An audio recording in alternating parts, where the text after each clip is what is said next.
గుండె జబ్బులు అనేది కొందరికి పుట్టుకతోనే వాళ్ళ వంశపారంపర్యంగా వస్తాయి. సో మీ ఇంట్లో ఎవరైనా గుండె జబ్బులతో చనిపోయి ఉంటే మీ పెద్దనాయనో, చిన్నాయనో, మీ అమ్మనో, మీ నాయనో, ఎవరైనా మీ రిలేటివ్స్, సో మీకు గుండె జబ్బు వచ్చే అవకాశాలు 4 రెట్లు ఎక్కువగా ఉంటాయి.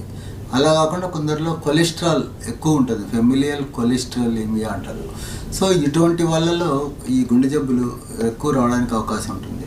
అలా లేకోకుండా అటువంటి ఏం లేని వాళ్ళు ఉంటే ఒక 35 ఇయర్స్ ఎక్కువ ఉన్న వాళ్ళందరూ కూడా గుండె జబ్బుల పట్ల జాగ్రత్త తీసుకోవాలి. అలా కాకుండా చిన్నప్పటి నుంచే వాళ్ళకు ధూమపానము, మద్యపానము, గుట్కా, పాన్ ఇవన్నీ అలవాటు ఉండి, లేదా డయాబెటీస్, హైపర్ టెన్షన్ పుట్టుకతోనే కానీ కొందరికి అర్లీగానే వస్తాయి, లేదా ఇన్సులిన్ డిపెండెంట్ డయాబెటీస్ ఉంటుంది. ఇటువంటి వాళ్ళందరికీ కూడా గుండె జబ్బులు వచ్చే అవకాశం ఎక్కువగా ఉంటుంది. సో వీళ్ళంతా ఏం చేయాలంటే బ్లడ్ టెస్ట్లు చేసుకోవడం చాలా అవసరం. సో మనకు బ్లడ్ రొటీన్ టెస్ట్లు, కార్డియాక్ చెకప్ అంటే కనుక మనకు చేస్తారు.